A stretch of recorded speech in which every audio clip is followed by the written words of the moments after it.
Buenas noches con todos y todas. Un gusto saludarlos. Mi nombre es Nancy Fuentes y soy la co-coordinadora de Chasqui Binacional en Perú. Y tengo también una compañera que pertenece a Ecuador. Y bueno, esta es una organización de mujeres. Hoy vamos a estar aperturando el curso de justicia climática para la defensa de los derechos. Chasqui Guarmicuna es una red de mujeres defensoras de la naturaleza y de las comunidades, mensajeras de la palabra, que aborda temas de interés común como la preocupación sobre el extractivismo, el cambio climático, la violación de los derechos de la naturaleza, las comunidades y las mujeres. Entonces, eh, tenemos ahora el curso de justicia climática. Por favor, Andrea, si puedes pasar a esa diapositiva del curso. Andrea, la diapositiva del curso, por favor. Como ustedes saben, este curso de justicia climática tiene cuatro temas. El primer tema es cambio climático y fenómeno del niño, que es el tema que vamos a tratar hoy. El segundo tema es transición energética y falsas soluciones verdes. El siguiente tema es energía, geopolítica y territorios. Y finalmente, el último tema es procesos culturales que ayudan a resistir. Muy bien, entonces vamos a dejar de compartir pantalla, por favor. Ahora les quisiera yo presentar a nuestro primer ponente, Henry Córdoba. Allí lo tenemos. Henry Córdoba Brand es peruano, comunicador social, con 19 años de experiencia en programas de comunicación para el desarrollo y de incidencia política en la región Piura y a nivel nacional. Ha sido coordinador nacional de MOSIC para el periodo 2021-2023 y ahora coordina el área de incidencia política en dicha organización. Muy bien, entonces le damos el paso a Henry, por favor, bienvenido y todas y todos escuchamos atentos.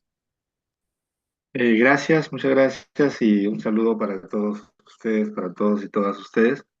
El MOSIC, la institución donde yo participo, es el Movimiento Ciudadano frente al Cambio Climático aquí en Perú. Hacemos seguimiento a la política ambiental y climática en el Estado peruano, pero también a las negociaciones internacionales en las COP, ¿no? Entonces, tenemos 17 años de experiencia justamente en ese proceso.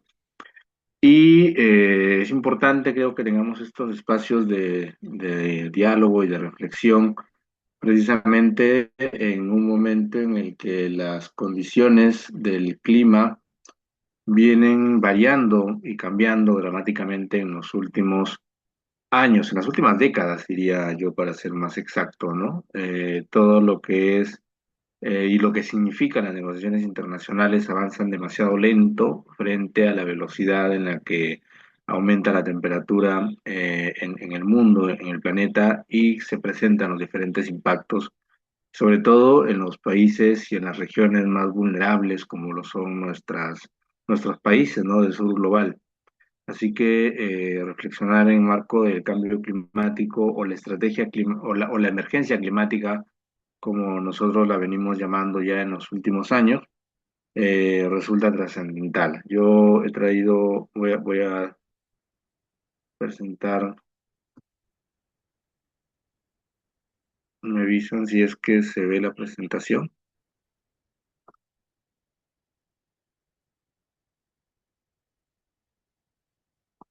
Sí se ve, ¿verdad? Sí. Ok, bueno, entonces vamos a hablar un poco de esto, ¿no? De crisis climática y fenómeno del niño. Intensificación de los eventos extremos en Perú y Ecuador. He tratado de tomar algunos puntos de ambos países, eh, porque también es necesario entender cualquier relación real existe entre crisis climática y el fenómeno del niño, ¿no? Hay bastante confusión alrededor de ello, si es que directamente el fenómeno del niño es producto del cambio climático o no. Lo que se genera en realidad es una disyuntiva entre lo que significa el proceso de, digamos, en los tiempos regulares en los que se presentaba el fenómeno del Niño son anteriores incluso al aumento de la temperatura fuerte media que tiene el planeta, ¿no? Entonces, directamente no hay una relación entre el fenómeno del Niño y la crisis climática, pero sí hay una relación entre el aumento de los impactos que tiene este fenómeno atmosférico meteorológico y el nivel de, digamos, de extremo que tiene este fenómeno en los últimos años, sobre todo, ¿no? Yo quisiera empezar por mostrarles este cuadro para un poco ubicarnos en qué situación estamos realmente en los últimos años, ¿no? Pero antes voy a apagar mi pantalla, creo, para evitar que se nos cuelgue posiblemente la llamada. Cerrar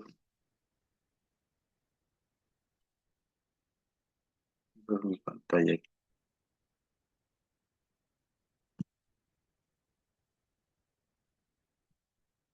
A ver, un segundo, por favor, para cerrar mi pantalla.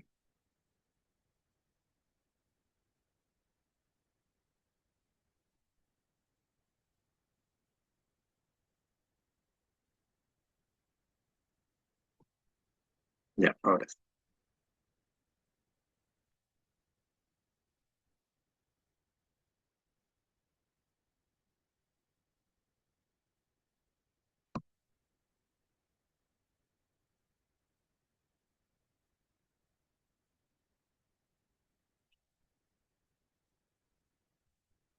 Ya, ahora sí vemos el cuadro entonces.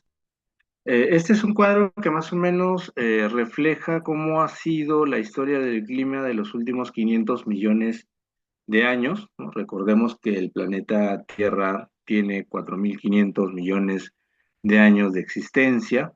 Entonces, durante esos 4.000 años anteriores han pasado muchas cosas desde que la Tierra empezó a formarse como una esfera de energía, entonces era una esfera caliente, absolutamente caliente, y luego fue pasando por una serie de procesos que generaron que en el marco del, del trayecto evolutivo del planeta se generara las primeras organismos moleculares, ¿no? Lo que originó el inicio de la vida en la Tierra, pero el planeta ha ido pasando por diferentes etapas en las que se enfría o se calentaba de acuerdo a procesos que tardaban miles de años, ¿no? Por eventos naturales, sobre todo, o por alguna coyuntura extraordinaria también, como la caída de un meteorito o una actividad volcánica extrema en todo el planeta. Entonces, el planeta variaba precisamente entre periodos en los que se calentaba o periodos en los que se enfriaba de manera extrema. Y esto fue generando que a lo largo de todo ese tiempo las especies existieran, se extinguieran, surgieran nuevas especies, volvieran a extinguirse, se generaran condiciones de vida más o menos estables para algunas especies y luego para otras no, hasta que llegamos a este tiempo, ¿no? Hace 500 millones de años, que es el tiempo justo en el que empezaban a extinguirse los dinosaurios como tal, ¿no? Y ustedes pueden ver ahí cómo se generaban procesos de picos de temperaturas altamente extremas hasta temperaturas muy por debajo de lo que ahora conocemos, ¿no? Es decir, temporadas en las que el planeta se recalentaba, como vemos estas de acá, ¿no? Eh, y temporadas en las que llegamos a puntos muy bajos de enfriamiento de la Tierra, sobre todo en las últimas eras de glaciación. Pero me voy a detener justamente en esta última parte del gráfico para que podamos mirar cómo es que en los últimos periodos pasamos de una etapa de glaciación fuertemente extrema entre los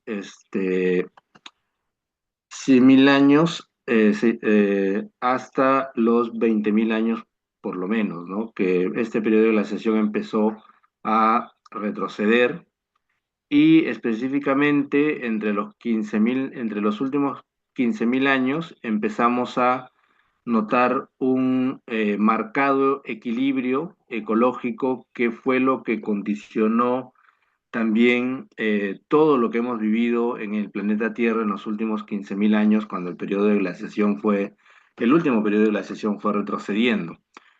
Eh, no es casualidad que sea justamente en este periodo en el que empezó a desarrollarse toda la historia de la civilización humana tal como la conocemos, ¿no?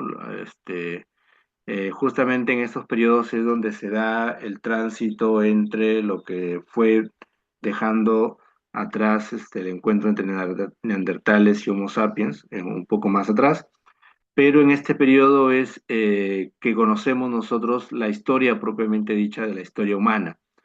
¿Qué significa esto? Que hemos tenido 15.000 años en los que el equilibrio ecológico de un planeta que equilibró su temperatura promedio en 15 grados fue lo que permitió en gran medida también que el ser humano crezca, se desarrolle, encontrara condiciones climáticas favorables para el desarrollo de la agricultura, por ejemplo, o para el desarrollo de las actividades que poco a poco fueron generando el crecimiento y la evolución de actividades humanas.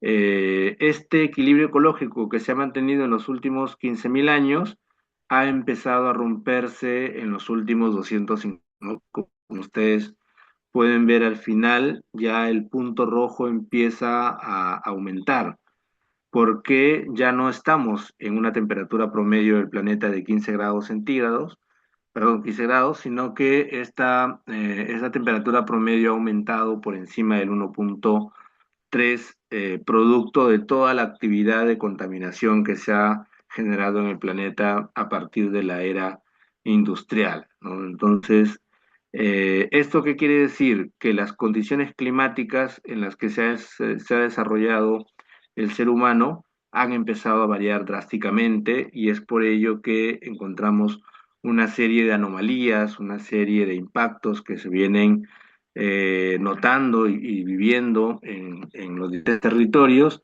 y que genera esto que vamos a mostrar aquí. ¿Cuáles son los impactos que genera la crisis climática después de que la temperatura ha aumentado por encima de los 1.3 grados centígrados? ¿No? Primero que tenemos un planeta caliente, eh, por encima del equilibrio ecológico, como les mencionaba, de los últimos 15.000 años. Es un planeta 1.4, 1.3 grados más cálido que este periodo largo que hemos tenido de equilibrio, lo cual genera también que los cultivos, por ejemplo, para la alimentación se vuelvan vulnerables, sobre todo para cultivos como el maíz, la papa, el arroz y otros cultivos que se generan básicamente para la canasta y la mesa familiar, ¿no? Que son los de la agricultura a pequeña escala, sobre todo que desarrollan nuestros campesinos y campesinas en las zonas altoandinas, pero también con muchos riesgos está ya desde hace algunas décadas entrando a este proceso que se llama como la sexta extinción masiva de especies en el planeta, ¿no? De hecho, el dato que nos arroja los estudios es que hemos perdido alrededor del 60% de las especies desde los años 70, tanto por temas de agricultura como por temas de ganadería, que son algunos de los causantes también de esta crisis climática, ¿no?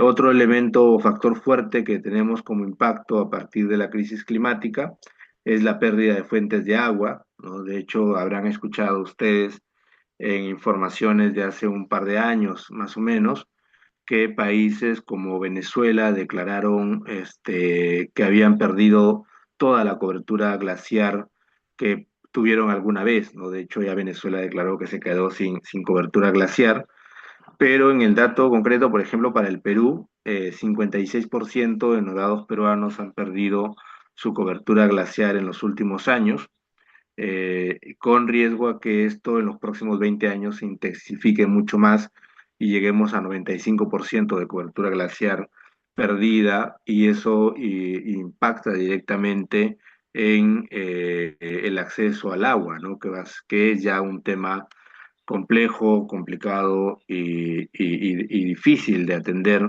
que empiezan a generar una serie de iniciativas como la cosecha de agua en las zonas altoandinas en donde ya no hay glaciares, pero que son iniciativas más comunitarias en todo caso, ¿no?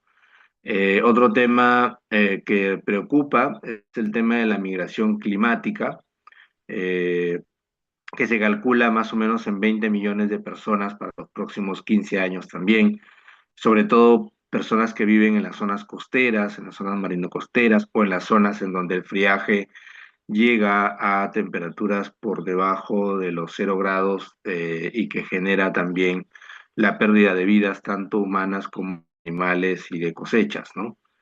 Bueno, la extinción de los corales, que como todos conocemos son ecosistemas importantísimos para la lucha frente al cambio climático, por lo que significan para la captura de carbono, podrían extinguirse también en los próximos años. De hecho, ya hay altas zonas que antes eran, digamos, propensas a los corales, que ahora ya no existen, ¿no? Producto también del calentamiento de los polos, se está teniendo ya un proceso de elevación de los océanos que ha generado que, por ejemplo, que islas del Pacífico hayan ya quedado bajo el agua, ¿no? Y que incluso islas enteras hayan tenido que migrar a otros lugares porque ya resultaba imposible seguir viviendo en sus territorios, producto justamente de la elevación de los océanos. Pero este otro impacto, que es en el que nos vamos a detener, porque justamente tiene que ver con la presentación del día de hoy, es que los fenómenos extremos son cada vez más intensos y más frecuentes, ¿no? ¿A qué llamamos fenómenos extremos? Los fenómenos extremos han existido en el planeta toda la vida, ¿no? Todo el tiempo de existencia del planeta se generan fenómenos extremos que son más o menos temporales, ¿no? Producto de la misma rotación y cambio de temperatura que existe sobre los océanos o sobre el aire en el planeta y que tenían una temporalidad que de alguna manera estaba más o menos prevista, ¿no? Entonces tenemos fenómenos extremos como el fenómeno del Niño, como los procesos de friaje en algunas zonas del planeta, o los procesos de olas de calor que también se vivían en algunas temporadas.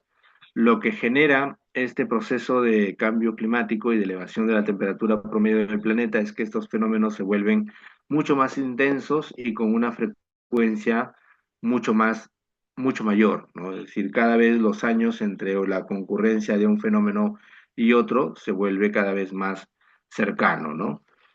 Frente a toda esta realidad, ¿qué tiempo nos queda para poder hacer un alto en este proceso casi inevitable de emergencia climática, ¿no? En realidad tenemos muy poco tiempo, tenemos 4 años para hacer cambios profundos y estos 4 años están medidos en relación a lo que el IPCC, que es el panel intergubernamental de científicos de Naciones Unidas para temas de cambio climático, había marcado como un año clave para la acción climática, ¿no? A partir del Acuerdo de París, que se desarrolló en el 2015, se había propuesto de que en los próximos 15 años, a partir de 2015, se logren reducir alrededor del 45% de emisiones de gases de efecto invernadero, que son los causantes de la crisis climática. Eso significaría reducir en un 45% la producción y consumo de petróleo, gas y carbón, ¿no? Que son justamente los que disparan las emisiones de gases de efecto invernadero más altas que hemos tenido en los últimos años.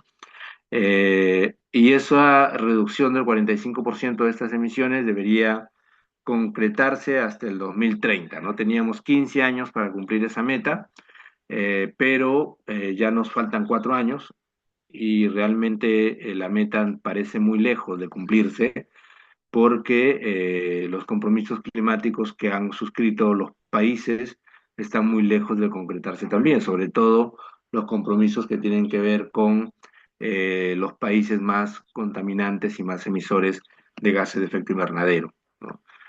Y mientras tanto, viene sucediendo esto, ¿no? Mientras los compromisos climáticos no se cumplen, sucede esto en el planeta y que tiene que ver con predicciones, sobre todo. Parte del Acuerdo de París señalaba que esta reducción de gases de efecto invernadero tenía como meta no permitir que el aumento de la temperatura llegue por lo menos a los picos altos que la ciencia destina como preocupantes, ¿no?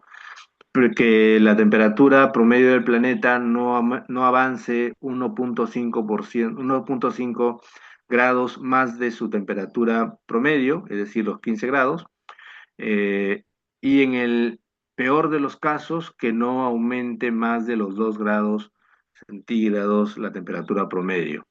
De hecho, a este pico de los 2 grados, la ciencia le llama como el punto de no retorno, ¿no? Porque si ya con un aumento de temperatura de 1.3 grados centígrados estamos viviendo todos estos impactos que mencionaba hace unos momentos, el aumento por encima del 1.5 o mucho más grave o por encima de los 2 grados centígrados significaría que estaríamos entrando a un colapso climático global, ¿no? Y justamente estos mapas de predicciones nos lo muestran, ¿no? ¿Qué pasaría con las regiones y y los continentes en un caso hipotético de que la temperatura llegara a aumentar por encima de los 1.5?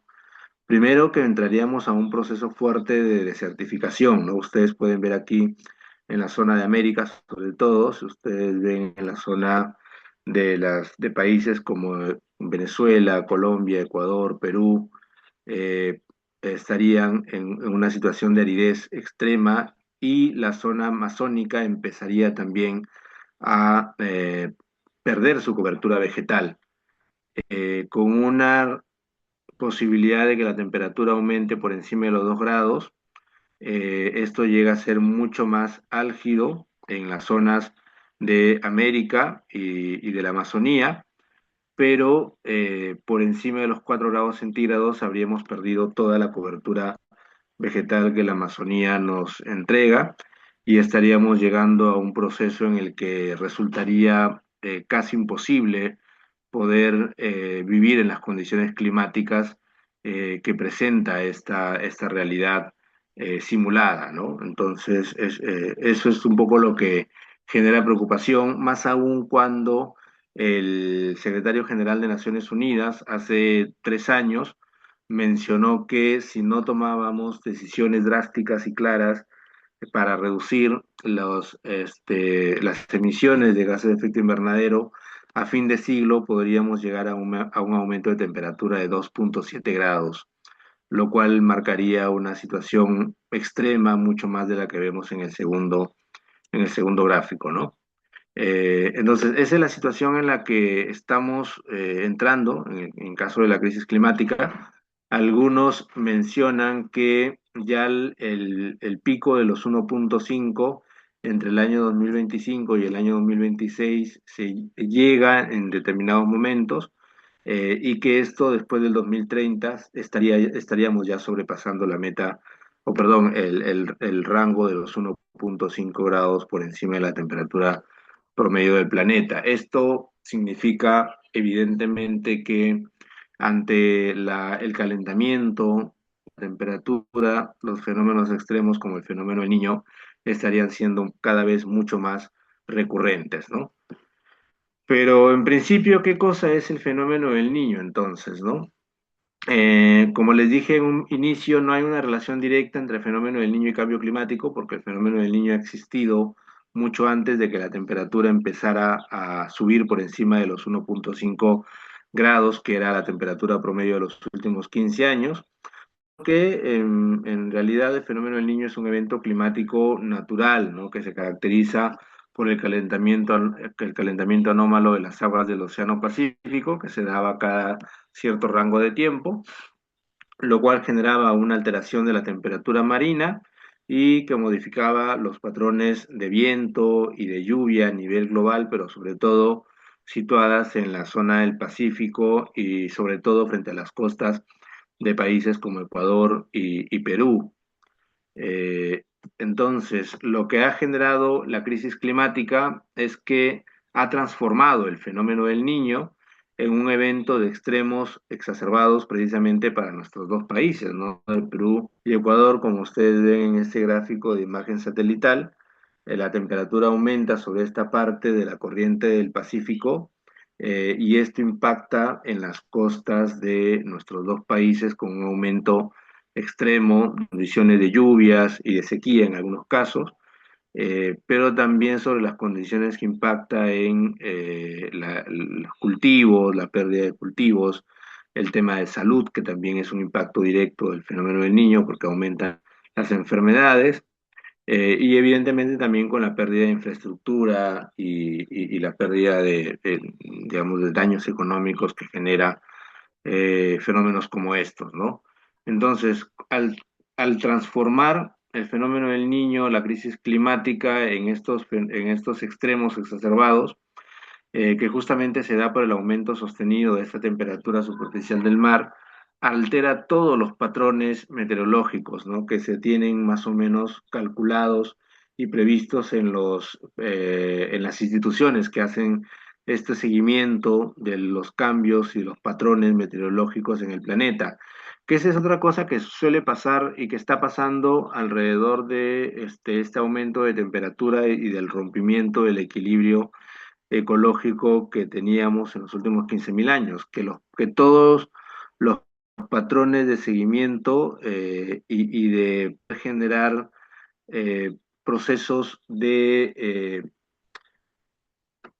cómo interpretar el futuro a través de los datos que se generan en la temperatura, ¿no? Ahora casi todos los patrones de poder pensar en futuros se rompen, ¿no? Porque ya los patrones meteorológicos son cada vez más difíciles de leer, ¿no? No sé si a ustedes les pasa en Ecuador, pero en el Perú suele decirse que cuando el Servicio Nacional de Meteorología del Perú dice una cosa, puede pasar absolutamente lo contrario, ¿no? El tsunami, que es más o menos una forma de bromear con que a veces el tsunami nos dice que va a llover y luego no llueve, o nos dice que va a haber fenómeno del niño y luego no lo hay, pero esto no es por culpa del CENAMI como institución, sino que las predicciones se vuelven cada vez menos confiables, ¿no? Por ejemplo, el año 2016, que se supone que se predecía un fenómeno del niño extremo, en el caso peruano y creo que también del Ecuador, pasamos todo el 2016 sin que el fenómeno del niño llegara, ¿no? Entonces, pero sin embargo, el 2017 nos sorprendió con el fenómeno del niño costero, precisamente porque todos estos procesos de predicciones meteorológicas se vuelven cada vez más difíciles de entender, ¿no? Por la naturaleza misma del rompimiento del equilibrio ecológico. ¿Cuáles son los impactos combinados que genera el cambio climático y el niño, ¿no? Pues que por un lado, la temperatura global del planeta sigue aumentando. Cuando hablamos de la temperatura global del planeta, me refiero a esos 15 grados que tenía como promedio. Y por otro lado, las temperaturas en el océano o las temperaturas en el aire también empiezan a aumentar, ¿no? Entonces, cuando se contraponen y chocan esas dos realidades, cada una exacerba a la otra, ¿no? Es decir, el aumento de la temperatura del planeta genera que cada vez haya más concurrencia de estos fenómenos extremos, pero a su vez estos fenómenos extremos generan también que el aumento de la temperatura sea cada vez más rápido, ¿no? Porque estos fenómenos extremos, por ejemplo, en el caso de los incendios forestales, hacen que se pierda cobertura vegetal, que son necesarios para contener las emisiones de gases de efecto invernadero que ayudarían a minorar la velocidad con la que aumenta la temperatura promedio del planeta. Entonces es como una relación compleja, difícil, pero que está sucediendo y que de alguna manera generan estos eventos extremos más recurrentes, pero también impactos socioeconómicos, sobre todo en sectores más vulnerables donde se sufren pérdidas en temas de agricultura, vivienda, infraestructura crítica, y que eleva el riesgo de propagación de enfermedades sensibles como las que hemos sufrido en los últimos años en la costa norte del Perú sobre todo, y seguramente también en la costa sur y central del Ecuador, sobre todo en los fenómenos del Niño, ¿no? Entonces, ¿qué nos dice el sexto informe de evaluación del IPCC? Que justamente estos eventos extremos se prevé que se intensifiquen, ¿no? El aumento de temperatura que genera olas de calor, que ya en Europa en las últimas décadas ha causado la muerte de más de 60.000 personas por olas de calor, pero también se generan fenómenos de sequía muy fuertes entre periodos del Niño, ¿no? Porque lo que sucedía con el fenómeno del Niño es que se daban momentos en los que había mucha lluvia, mucha agua, y después había muy poca agua, ¿no? Entonces, eso generaba también una inconveniente, sobre todo para las temporadas de siembra y cosecha de los campesinos y campesinas en nuestros territorios. Como les mencionaba también antes, el aumento del nivel del mar es algo que viene sucediendo y que ha generado ya impactos en algunos países del Pacífico. Pero también estos dos temas de acidificación del océano y acidificación de los lagos, precisamente porque los corales se pierden, la temperatura aumenta y eso genera que se presenten procesos de acidificación. Estos fenómenos ya están impactando en la región y se proyecta su intensificación. Sobre todo para países como el nuestro, como los nuestros, que son países costeros, que tienen zonas costeras vulnerables. Esto está generando ya una serie de impactos dentro de estas zonas marino-costeras, como por ejemplo que los asentamientos costeros con alta desigualdad se generen también estos impactos. No sé si ustedes pudieron tener también esta información el año 2023, me parece, o 2024, cuando zonas como Colán o Máncora en el norte del Perú se preparaban para recibir el Año Nuevo, que son más o menos fechas en las que mucha gente va hacia estas zonas para pasar el Año Nuevo, para veranear también. Resultó que el océano entró casi hasta toda la zona de la costa e inundó restaurantes, casas, hoteles, y eso generó que casi toda la temporada de verano se perdiera. De hecho, ahora casi todos los que viven en la zona de Colán están vendiendo sus casas porque entienden que ya es muy difícil poder repetir más o menos la situación que tenían hace 5 o 10 años, como lugares en los que se aprovechaba la zona costera, porque ahora cada vez la franja del océano está llegando hacia la zona de la franja costera, ¿no? Entonces, incluso se está recomendando ahora que se pueda retroceder hacia lo que antes era franja costera, mucho más atrás, porque ya las aguas estarían cubriendo esa parte del litoral, ¿no? Eso viene generando también que haya una preocupación cada vez mayor sobre cómo es que estos fenómenos extremos también implican una serie de impactos dentro de estos territorios. Este cuadro que ven a continuación es bien interesante porque muestra más o menos la evolución de cómo se han dado los últimos fenómenos del Niño, eh, sobre todo con el número de intensidad de lluvias y de agua que cayó en estos fenómenos, ¿no? Como ustedes ven, es el tema de precipitación acumulada durante estos fenómenos del Niño. Y nos remitimos hasta el año 1971, ¿no? En donde ustedes pueden ver cómo se llegó a un pico regular, pero hemos tenido dos fenómenos muy extremos, sobre todo el año 83 y el del año 97-98, ¿no? Que llega a picos muy por encima, donde cayó mucha agua, mucha precipitación acumulada, sobre todo el del año 98, que fue creo que el fenómeno más intenso que hemos tenido de los últimos 50 años. Y luego tenemos el del año 2016-2017, que bajó en intensidad, pero que se mantiene aún en un nivel alto, ¿no? Sin embargo, lo que quiero que notemos aquí es que si ustedes ven en los anteriores eh, picos, generalmente era una temporada de mucha lluvia, como el año 83, pero luego los años siguientes, 87, 85, 86, 87, las precipitaciones bajaban bastante, ¿no? Y se generaban procesos de sequía muy álgidos. Eh, y esto significaba que estos procesos estaban también de alguna manera regulados, ¿no?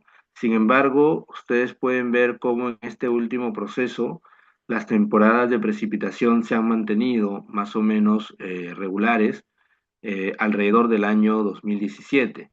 O sea, seguía cayendo lluvias, no intensas, pero sí lluvias considerables. Y lo que está sucediendo ahora es que la predicción para lo que puede ser un fenómeno del Niño del año 2026-2027, según las predicciones que están arrojando los institutos que están haciendo este seguimiento, arrojan una predicción bastante preocupante y les voy a mostrar en los siguientes cuadros por qué, ¿no? Bueno, este es un poco las anomalías que se venían sintiendo tanto con el fenómeno del niño como con el fenómeno de la niña entre los años 75 y los años 2020, que de alguna manera reproducen también esto que les venía mencionando en las diapositivas anteriores, ¿no? Que es una escala ascendente en este proceso de anomalías, ¿no? Con temperaturas altas cuando se da el fenómeno del niño, con olas de calor altas y precipitaciones fuertes, hasta también el fenómeno de la niña en una condición ascendente en términos de sequía, ¿no? Esto va generando también un acumulado de situaciones en las que cada vez se siente mucho más el impacto y se siente mucho más las precipitaciones que se generan en estos fenómenos extremos. Y según los últimos reportes que se vienen dando en los últimos meses, encontramos datos que encienden la alerta, ¿no? El Centro de Predicciones Climáticas de Estados Unidos, que es donde se concentra la mayor parte de estudios y de predicciones que se vienen desarrollando en el seguimiento de las anomalías del Pacífico Sur, nos dice que es probable que el niño surja pronto, ¿no? 82% de probabilidad que empiece entre mayo y julio del año 2026 y que continúe a través del invierno del hemisferio norte entre el 2026 y el 2027. Y hay un 96% de probabilidad que en diciembre del 2026 y febrero del 2027 este fenómeno continúe todavía. Entonces, ¿qué nos quiere decir esto? Que hay que prepararnos porque posiblemente en el segundo semestre ya empecemos a sentir los impactos de la crisis climática perdón, del fenómeno del Niño de este año y que de alguna manera ya se vienen generando impactos aún cuando el niño todavía no se activa como tal, ¿no? El niño debería activarse según estas predicciones a partir de julio de este año y eso generaría que deberíamos estar ya preparados y tomando acciones en política pública, en inversión de control de daños y desastres, pero que por lo menos en el caso del Perú eso todavía no se ve, ¿no? Durante el último mes, es decir, este mes de mayo, las condiciones del niño neutral continuaron, ¿no? ¿A qué se refiere un niño neutral? Un niño con posibilidades extremas bajas, ¿no? Que no llegue a picos como el del año 98, el año 83, sino se parezca un poco más al del año 2017 o el año 71, como lo veíamos en el gráfico anterior.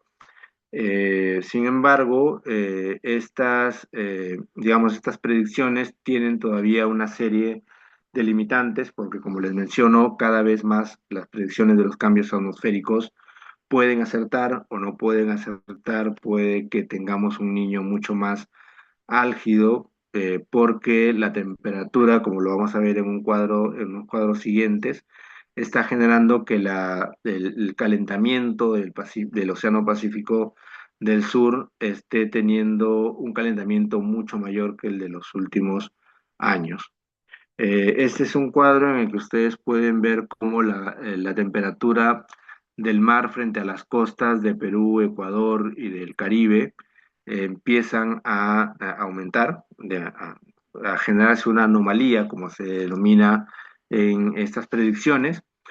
Una anomalía significa que es un aumento de temperatura por encima del promedio normal que se suele dar, ¿no? En los últimos años predecesores a un fenómeno del Niño.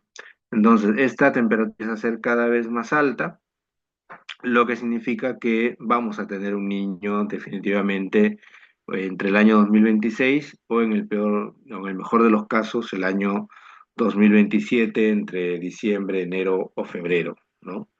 El índice de la temperatura en la superficie ecuatorial aumentó por sexto mes consecutivo, ¿no? Es decir, para que esta imagen se dé, significa que hay un aumento constante, ¿no? 6 meses consecutivas de aumento de temperatura es lo que genera que las predicciones nos anuncien de que hay un niño a puertas frente a las costas de Perú y Ecuador. Como ustedes pueden ver aquí también en este cuadro, las anomalías de contenido calórico han aumentado también entre enero del 2026 y mayo del 2026. Sobre todo, como nos decía en la gráfica anterior, desde el 6 de mayo hasta estos días, porque ha habido una predicción última, la temperatura del mar del Pacífico ha aumentado considerablemente, ¿no? Entonces, enero, febrero, marzo, abril y mayo han sido meses de manera constante que la temperatura ha aumentado, lo cual nos indica, como les mencionaba, que hay un niño a puertas de manera definitiva, ¿no?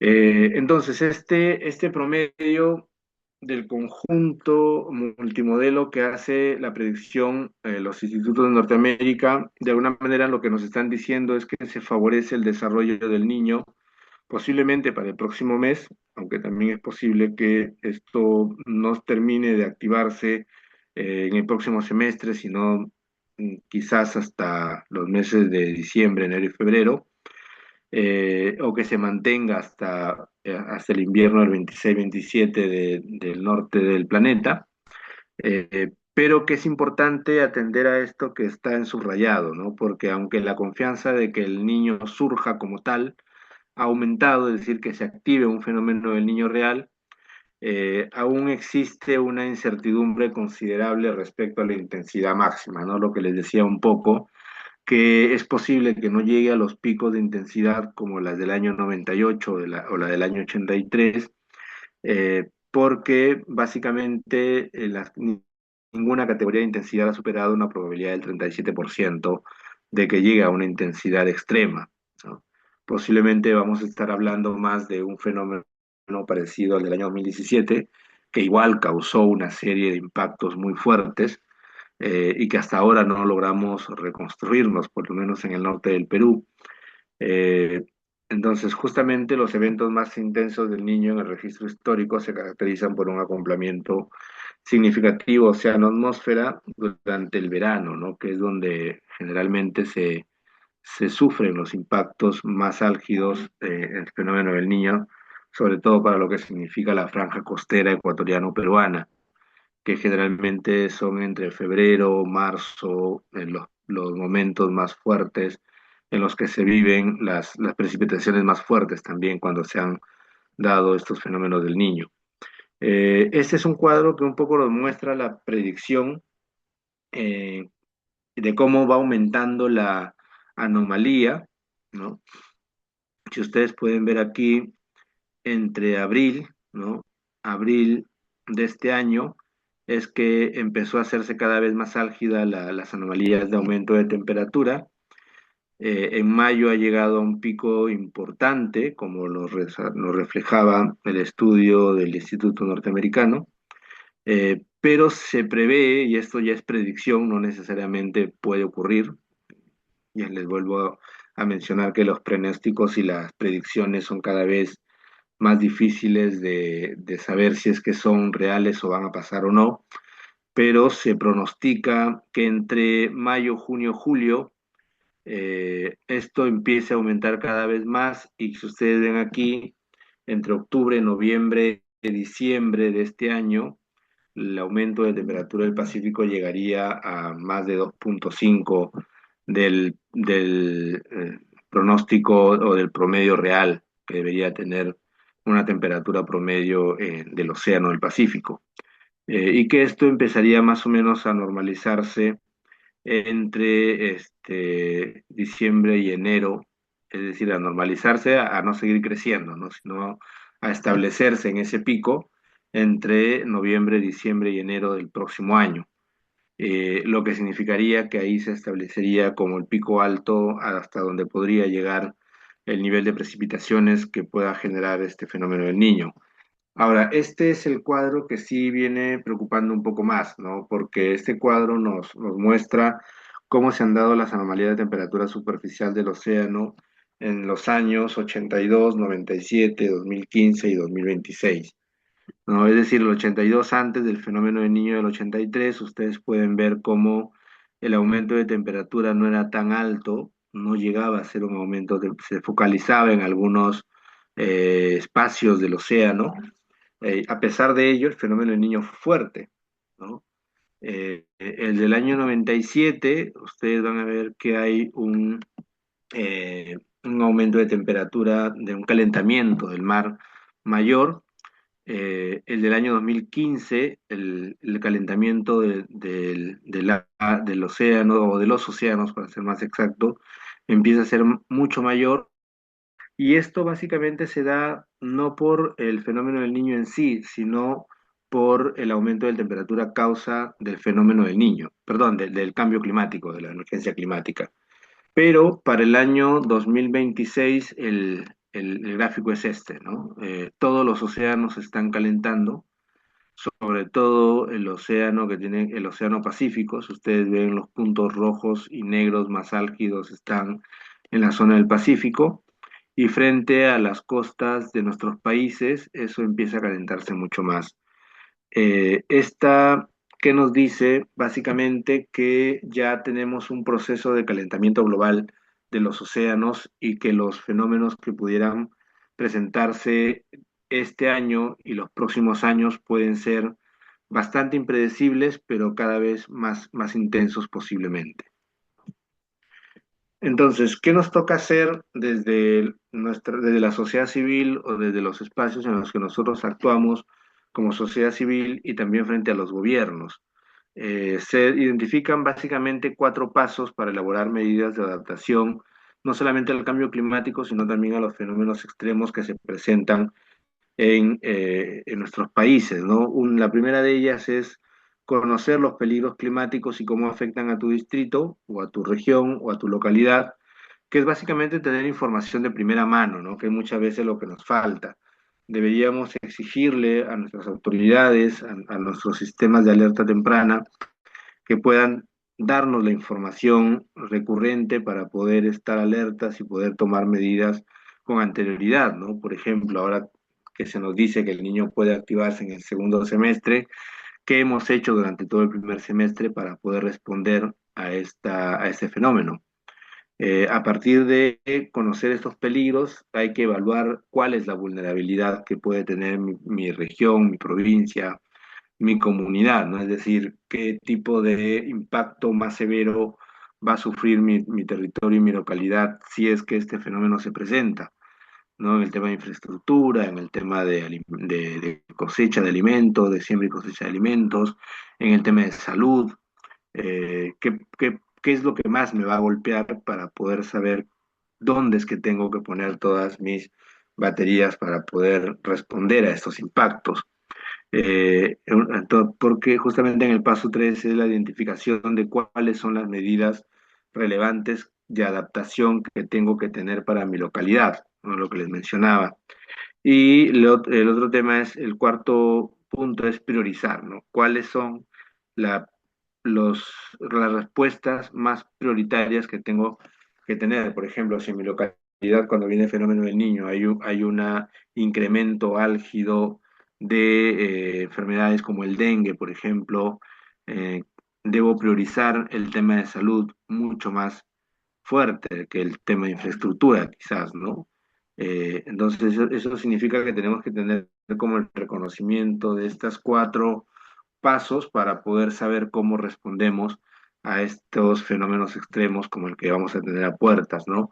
Ahora, más allá de eso, incluso nosotros desde el movimiento climático global y el caso peruano a través del MOSIC, lo que recomendamos y venimos insistiendo en ello es que tal como nos dice el informe del IPCC, hay que cambiar nuestro estilo de vida y pensar que los recursos no son finitos, ¿no? Es decir, la crisis climática ha- se ha generado precisamente porque hace 250 años pensábamos que los recursos nos iban a durar toda la vida y que los recursos no generaban impacto en el ambiente, en el clima del planeta.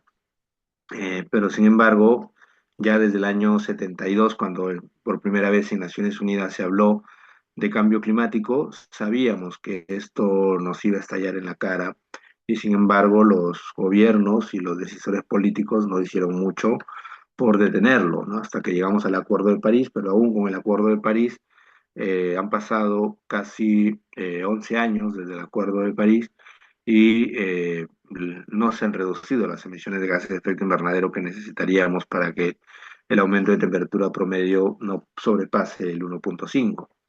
Pero también como sociedad civil nos toca justamente tomar estos espacios de decisión, porque si los decisores políticos no están tomando conciencia de la urgencia y la prioridad de tomar acciones frente a la crisis climática, nos toca a nosotros ocupar esos espacios de decisión para poder establecer medidas reales, ¿no? Tanto de adaptación sobre todo, y también de mitigación, pero sobre todo adaptación, porque ya nos toca dar prioridad a los procesos y a las medidas de adaptación frente a la crisis climática. Y esto significa, pues, aumentar la presión pública para exigir acción climática ahora a los gobiernos, ¿no? Son tiempos de decisión, son tiempos en los que no podemos darnos el lujo de esperar a que pasen 4 años más y que llegue el año 2030 y que los compromisos climáticos de los países no tengan la suficiente responsabilidad como para hacer frente real a ahora, digamos, a esta crisis, a esta emergencia climática que estamos viviendo y que todo indica que no vamos a poder detener. Y entonces eso significa tomar ya otras medidas, ¿no? Eh, yo me quedo por ahí, compañeros, compañeras, no sé si tienen alguna consulta o podemos conversar un poco más acerca de lo que significa esta relación entre cambio climático y fenómeno del niño, ¿no? Gracias, Henry, por tu participación.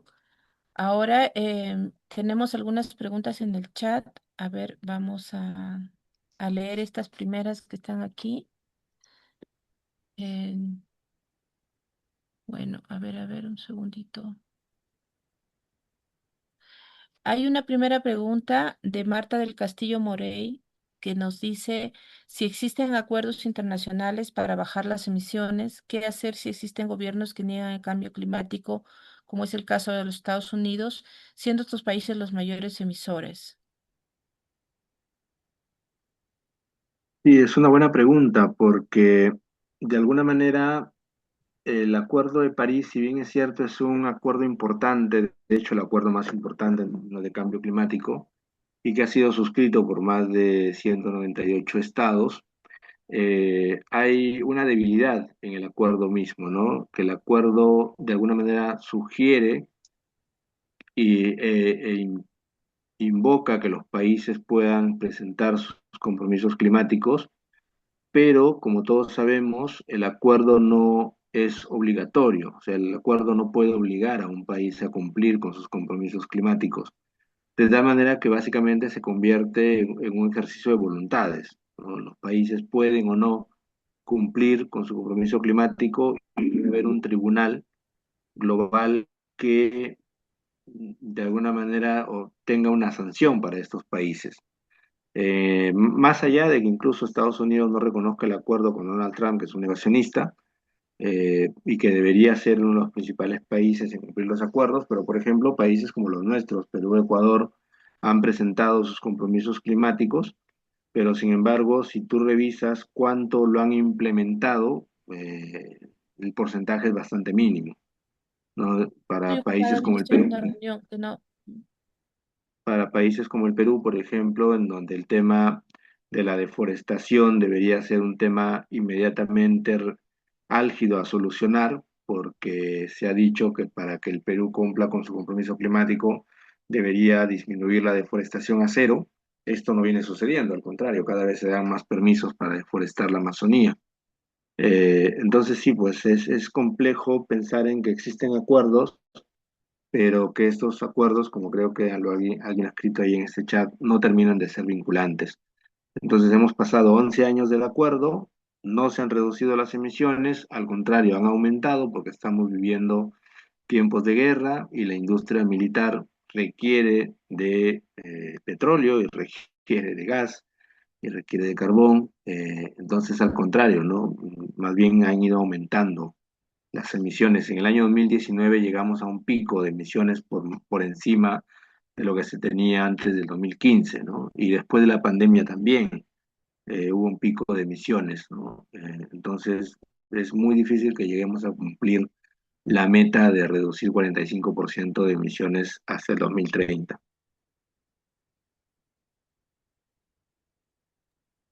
Gracias, Henry. Acá hay otra pregunta que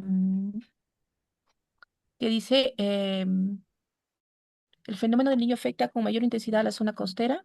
¿Cómo es en las zonas no costeras?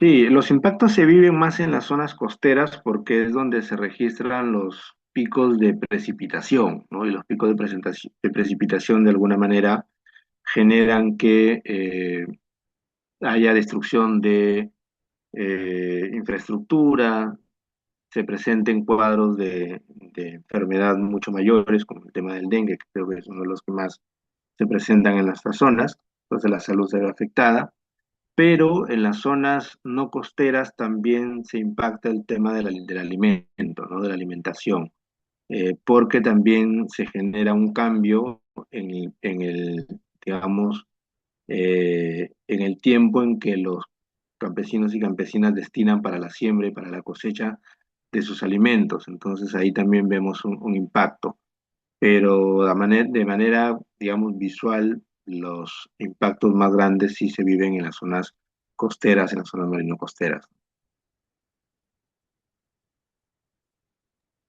Gracias, Henry. Este, a ver, vamos a ver más.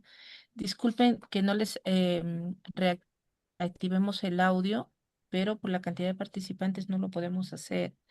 Entonces, yo voy a ir leyendo las preguntas que están teniendo aquí. Acá hay otra pregunta que dice, Henry, si existen efectos positivos o beneficios en que el aumento de la temperatura y la humedad traiga a ciertos ecosistemas o cultivos locales. Es peligroso hablar de eso un poco, porque yo he escuchado muchas veces que dice, bueno, pero hay que aprovechar el cambio climático, las oportunidades que ofrece, ¿no? Es bien peligroso hablar de eso, que es un poco el discurso y la narrativa de algunos sectores, ¿no? Que de alguna manera no quieren ser negacionistas, pero no quieren atender tampoco a la urgencia y a la emergencia de la crisis climática, ¿no? Porque dicen, bueno, pero ahora hay zonas en las que se puede sembrar cosas que antes no se sembraban, por ejemplo, ¿no? Que es uno de los argumentos más notorios. El problema es que eso va a ser temporal, ¿no? O sea, tú puedes tener en determinado sector en donde antes no se podía sembrar, no sé, papa o frutales, por ejemplo, y ahora sí se puede. Pero nuevamente repito, eso va a ser temporal. El caso concreto es que si sigue aumentando la temperatura como está aumentando, eso en 100 años o en 200 años va a generar que la temperatura promedio del planeta aumente por encima de los 1,5, por encima de los 2 grados, y eso va a generar un colapso global. Entonces, a mí sí me parece peligroso que estemos pensando en que hay que aprovechar las oportunidades del cambio climático, ¿no? El cambio climático no es una oportunidad.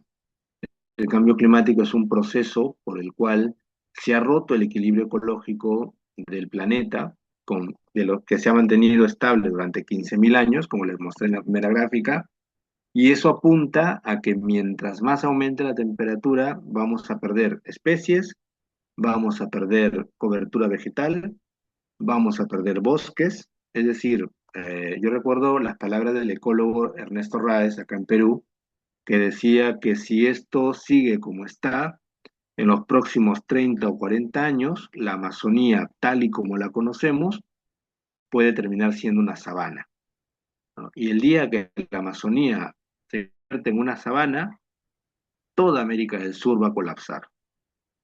Toda América del Sur va a colapsar. Porque el agua que nosotros consumimos en gran medida viene de la Amazonía, que llegan hasta, que viene como estos ríos voladores hasta la zona de los Andes.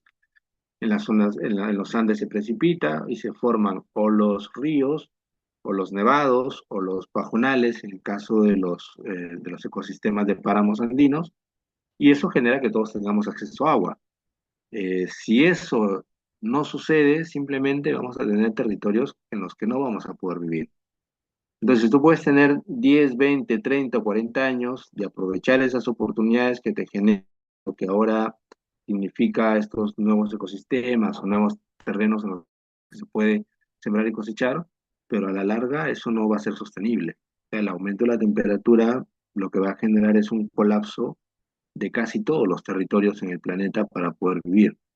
Y no sé si nos va a tocar vivir a nuestra generación, pero a la siguiente generación y a las que vienen les va a tocar vivir un escenario bastante difícil, ¿no? Si recuerdan la diapositiva en donde se medían los escenarios entre el 1,5, el 2 y los 4 grados, ya cuando sobrepasas el aumento de temperatura de los 2 grados, que por eso la ciencia la ha llamado el punto de no retorno, eso se vuelve ya un colapso climático de medidas extremas, ¿no?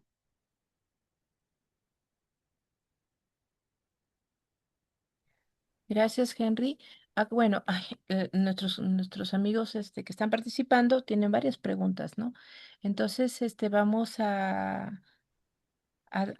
poner unas tres más, si te parece, para Sí. luego pasar a un segundo momento. Bien, dice, si históricamente este fenómeno trae lluvias torrenciales en la costa norte peruana, ¿por qué provoca sequías severas en algunas partes de la Sierra Sur y otras zonas andinas? Precisamente porque el fenómeno del niño tiene esta dualidad, ¿no? De generar lluvias extremas en algunas zonas, pero en otras zonas se generan sequías extremas. Y esto ha sido, digamos, normal en casi todos los procesos de niño.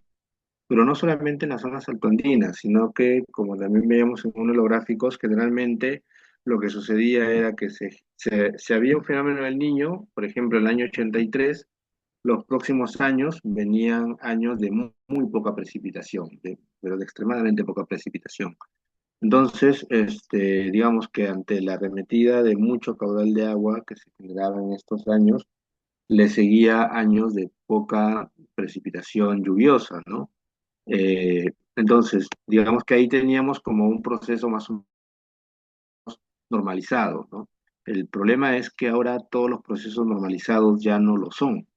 Entonces cada vez se vuelve mucho más impredecible lo que va a generarse como precipitación, o como hemos visto también que en los años 2020, 2017 para adelante, la precipitación se mantenía de alguna manera más estable alrededor de los años en los que se producía el fenómeno del niño, ¿no? Pero sí, es eso, que generalmente el friaje que se presenta en las zonas altoandinas es correlativo al aumento de temperatura del Pacífico Sur.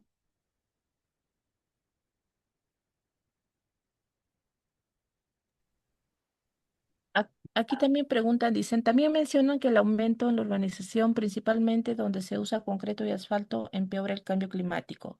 ¿Eso es correcto? Perdona, no te escuché bien la pregunta. Eva nos dice, también mencionan que el aumento en la urbanización, principalmente donde se usa concreto y asfalto, empeora el cambio climático. ¿Eso es correcto? Bueno, es correcto porque básicamente lo que nos dicen ahora la ciencia es que hemos cometido un error como civilización, ¿no? El reducir cada vez más las áreas verdes ha ido de forma contraproducente a lo que se necesitaba para hacer frente a la crisis climática.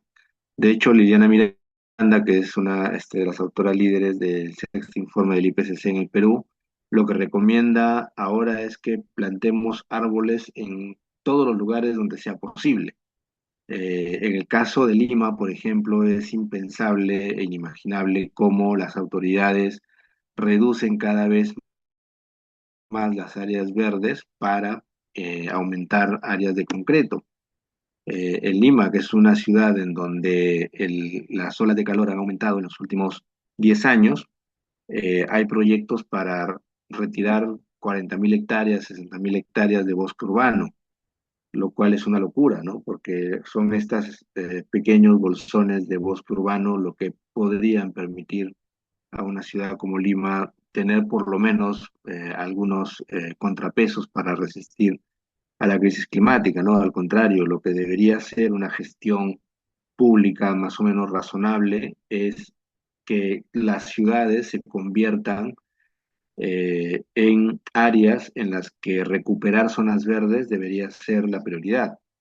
Pero sucede otra cosa también, ¿no? En las zonas marino-costeras, todos los proyectos de infraestructura que se vienen promoviendo en los últimos años están haciéndose de manera ilógica e irracional, ¿no? Por ejemplo, acá hemos construido un aeropuerto que posiblemente en los próximos 20 años no va a servir de mucho si es que las aguas del océano continúan aumentando, porque prácticamente el aeropuerto está en la provincia del Callao y la provincia del Callao va a ser una de las primeras en el Perú que va a inundarse frente al aumento del mar, ¿no?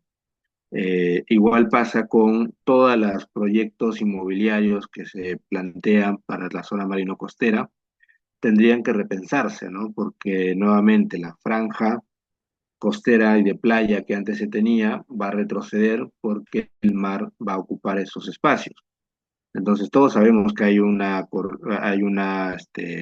digamos, carrera inmobiliaria por querer construir cada vez más edificios, hoteles, entre otras cosas, pero hasta ahora no se plantea digamos, el enfoque de que toda la infraestructura que realizan nuestros países tiene que conllevar consigo un enfoque de cambio climático y de crisis climática. No se puede construir sin tener en cuenta cómo va a impactar la crisis climática en nuestros territorios. Y no solamente con este tema, que puede ser un lujo, ¿no?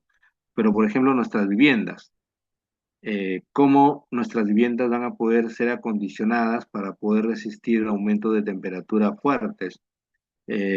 Por aquí veo al compañero Lupo, que es de Piura, ¿no? Los veranos en Piura cada vez son menos soportables.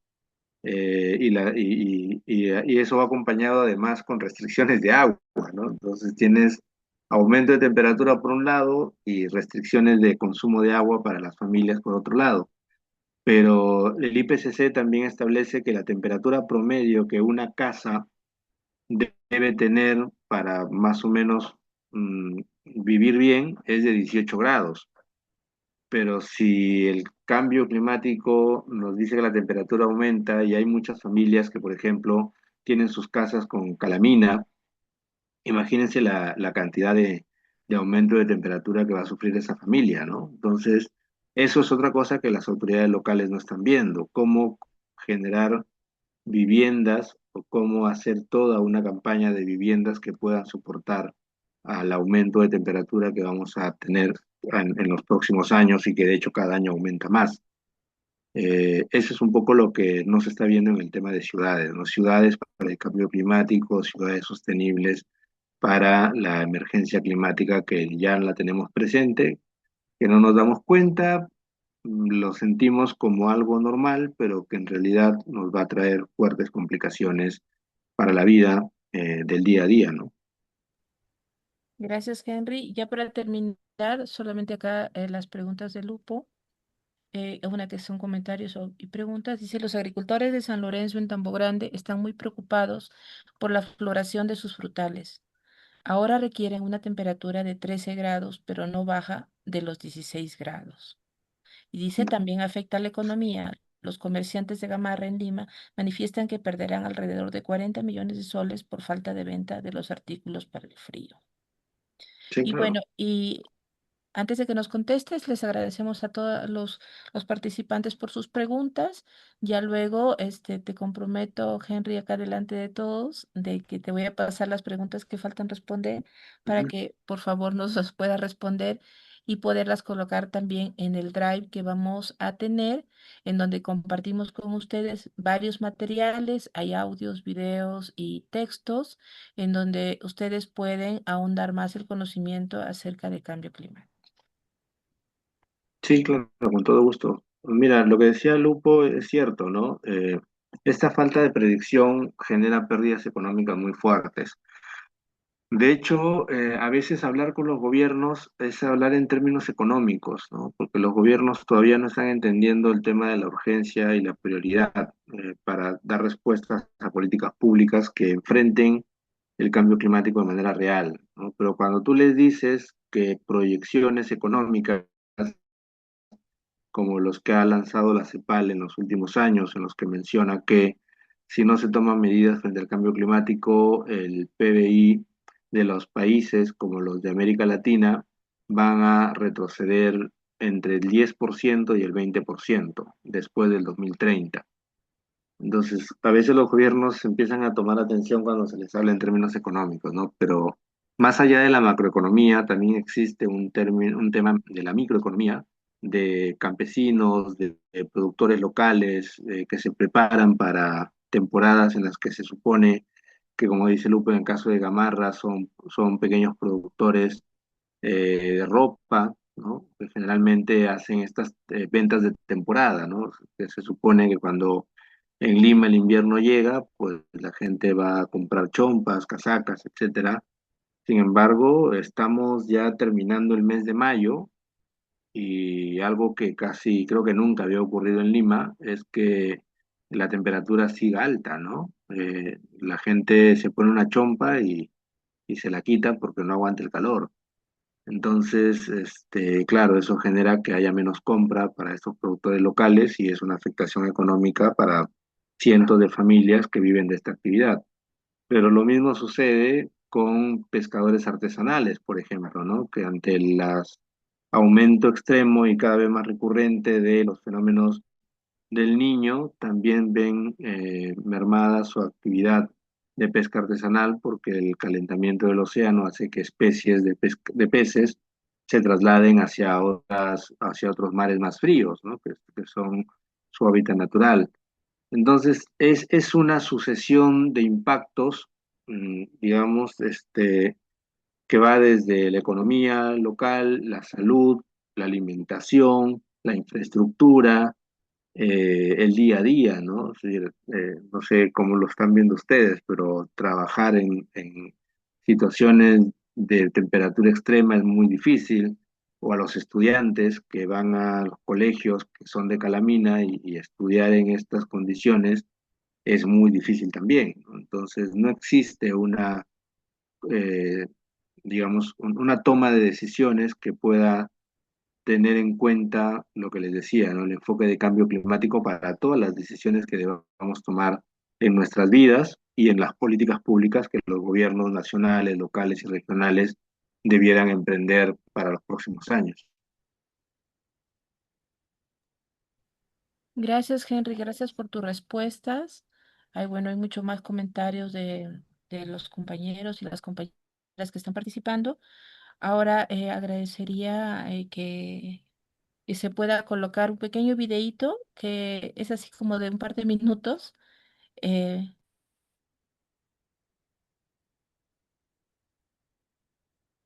si puedes dejar de compartir tu pantalla, Henry. Sí, sí. Un segundo. Gracias.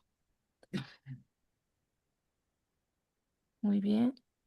Entonces vamos a escuchar el video. Por favor, nos dicen si se escucha. Andrea, tienes que compartir el video también, el audio también.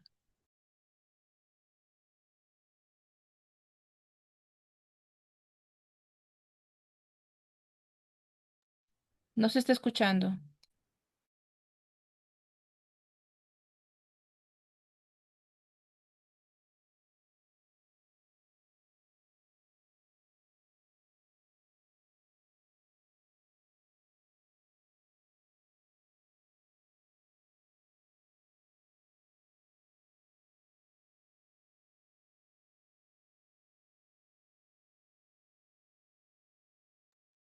No se escucha.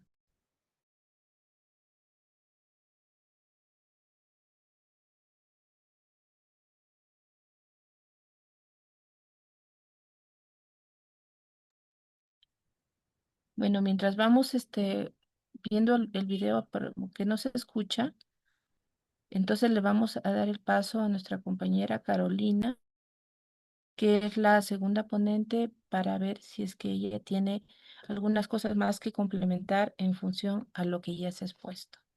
Carolina, ¿estás en sala?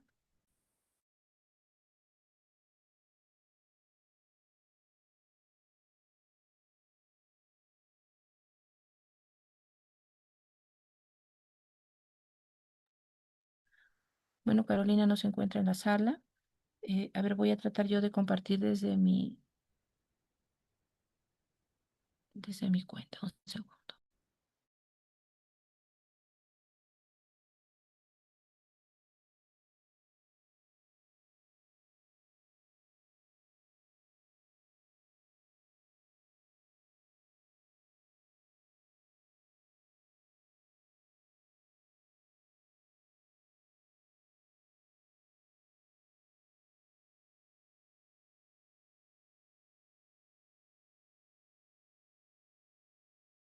El video está listo para descargar en la bandeja de mensajes.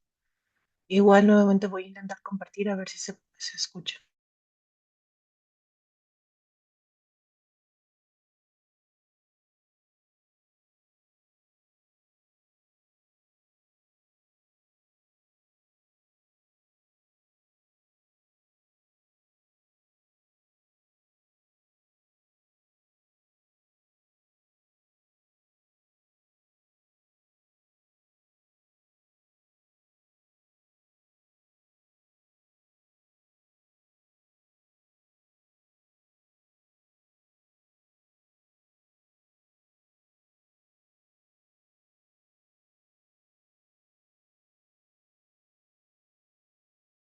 La imagen que estamos viendo es el modelo de pronóstico para noviembre. Ha sido generado en mayo y este sería el escenario para noviembre. Muy, muy duro, muy, muy fuerte. Indica que vamos a tener una primavera.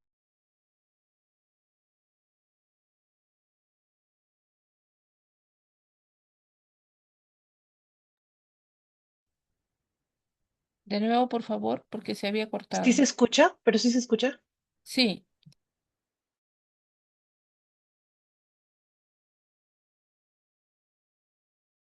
La imagen que estamos viendo es el modelo de pronóstico para noviembre. Ha sido generado en mayo y este sería el escenario para noviembre. Muy, muy duro, muy, muy fuerte. Indica que vamos a tener una primavera muy cálida. Y un verano súper cálido acompañado de Pero en la lluvias. costa, perdóname Patricia, a ver si yo, en la costa va a llover y va a hacer calor o cómo Sí, va a ser eso? va a llover y a hacer calor. A las dos cosas. Sí, claro. O sea, va a llover y va a hacer calor. Sí. En la sierra no va a llover y va a hacer calor también. Va a ser frío. Normalmente ver muy marcada en la sierra. Entonces, en la costa, lluvias y calor. Y calor, sí. En la sierra, frío y sequía. Y en la selva, a calor y sequía. por Dios. Sí, o sea, es más o menos la fenomenología que esperamos. Y este tipo de modelos, que este es el modelo europeo, digamos que es uno de los más precisos que hay, ya mostraban este tipo de anomalías, ya se sabía que algo iba a pasar, por lo menos en el Pacífico pegado a las costas de Perú y Ecuador, como de noviembre del año pasado. Entonces, hemos tenido algo de tiempo como para tomar planes de acción, pero ahora que ya estamos, digamos, como a 5 o 6 meses de sufrir los primeros y efectos. En plena campaña electoral. Patricio, y esto, por ejemplo, en el 2017, sí. cuando pasó todo lo de Piura, Sullana, ¿esto se veía así o se veía? No, el del 2017 fue extremadamente chico. Fue el niño muy chiquito. El costero. El niño costero. Nada comparado a eso. De hecho, todo el Pacífico Central, que es la parte larga del rojo, estaba frío. El niño costero que tanto daño nos hizo ocurrió en 5 semanas. O sea, se calentó mucho el mar, comenzó a llover, inundó, destrozó todo, se enfrió el mar y listo. Nada más ocurrió 5 semanas. Esto duró meses. Va a durar 2 años el fenómeno del niño. Ya empieza, o sea, en el futuro, cuando volvamos a conversar de algunos años, vamos a hablar del niño 26-27, seguramente. Este es un niño multianual que en el pasado ya lo hemos tenido y eventos como este tipo han causado mucho daño en nuestro país.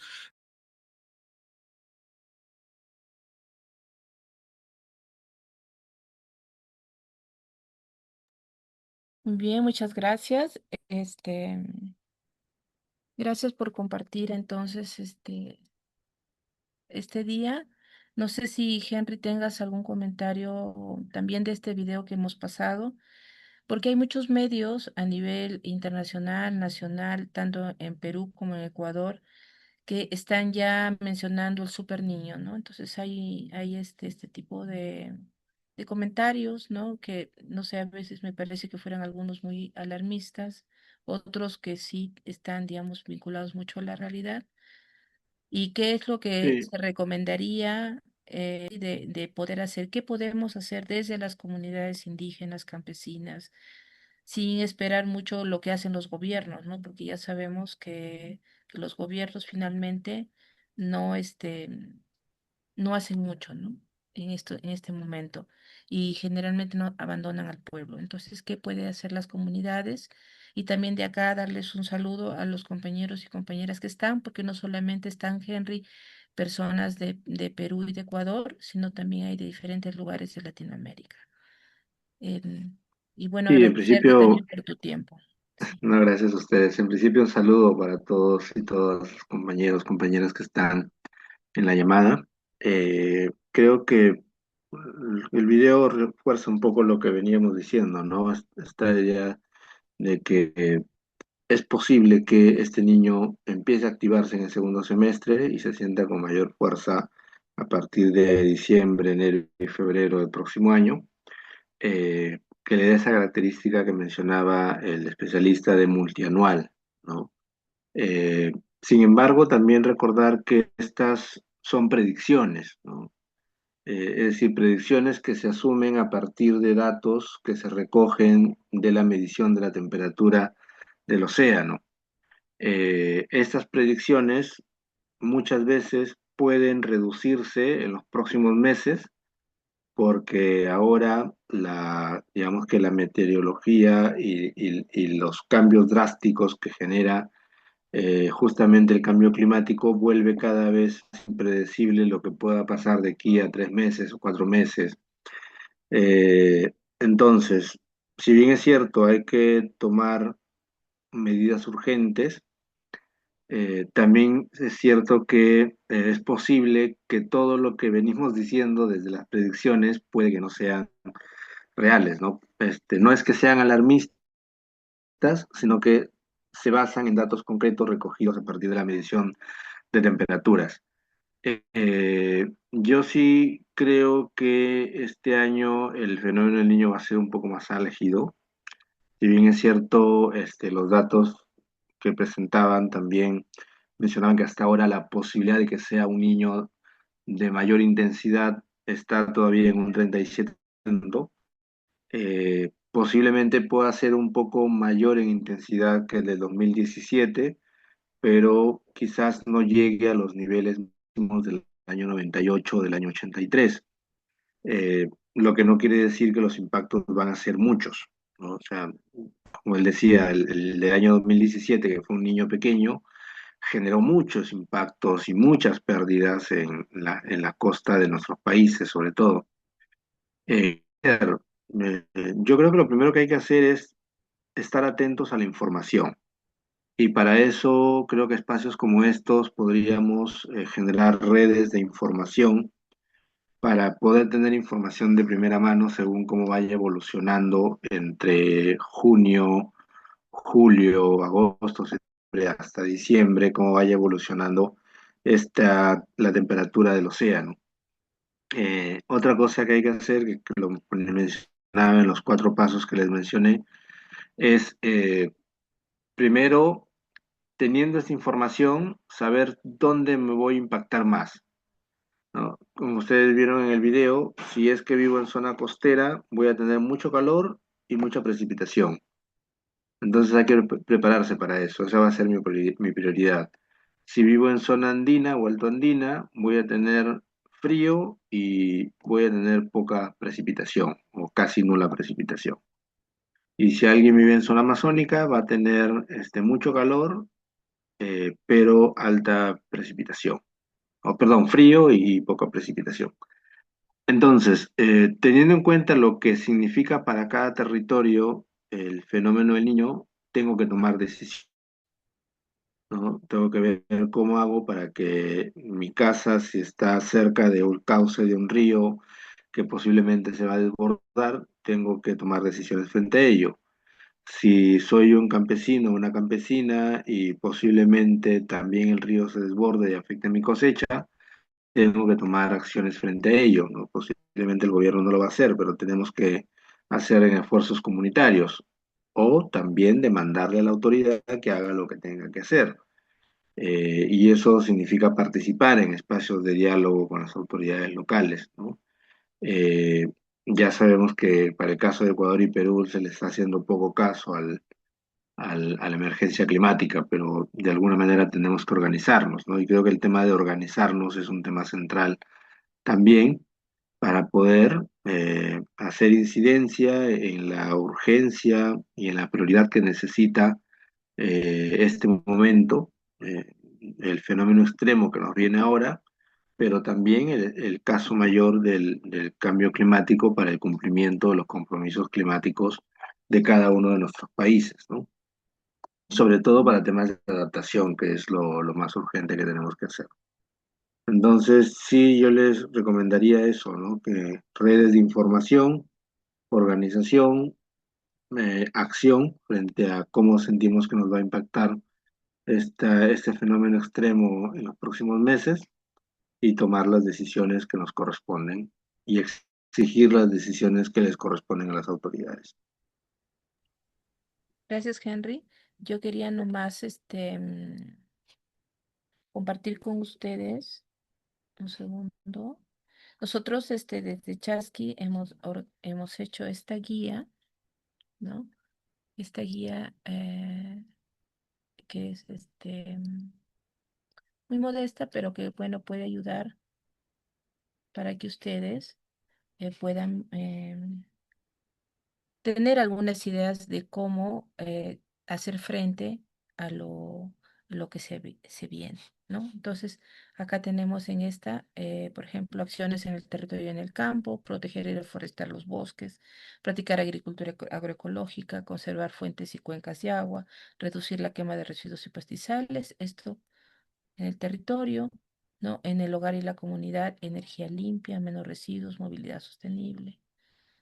Las sesiones de incidencia y organización, defender el territorio, educar y organizar, ¿no? Y tenemos que exigir también las comunidades indígenas y campesinas justicia climática, ¿no? Porque esto no es no es una petición extraña, ¿no? Sino es un derecho que tenemos todos nosotros, ¿no? Y bueno, acá tenemos también qué podemos hacer, digamos, con lo del fenómeno del niño, ¿no?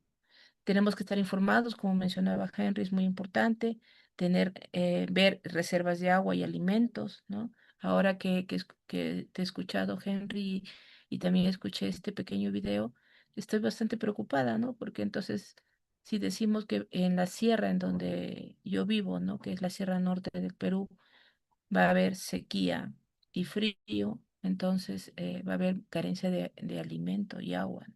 Entonces, ¿qué hacer al respecto? Es bien preocupante lo que va a suceder, ¿no? O en el caso del compañero Lupo, ¿no? Que vive en la costa. Va a haber exceso de calor y exceso de lluvia. Y hay también, bueno, la adaptación de cultivos, reforzar la infraestructura comunitaria, ¿no? Cuidar el ganado. Y bueno, y una serie de medidas que acá les vamos a compartir en una carpeta en Drive que tenemos ya preparada para ustedes y que les vamos a colocar acá también, o les voy a colocar el link para que lo puedan tener, ¿no? No sé entonces si hubieran algunas otras preguntas adicionales. Si no, estaríamos terminando el día de hoy esta sesión, invitándolos también para la próxima sesión que va a tratar sobre el día 10 de junio, transiciones energéticas y falsas soluciones verdes. Em, Muchas de las personas que estaban inscritas no han podido ingresar por un tema técnico del Zoom, que necesitaba que tengan su usuario y contraseña del Zoom para poder ser autentificados.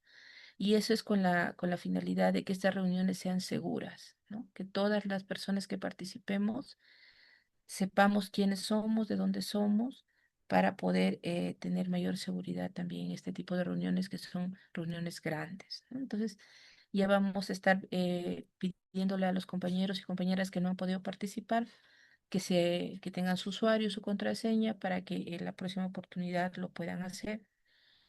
Y entonces los invitamos para el 10 de junio, para la siguiente sesión.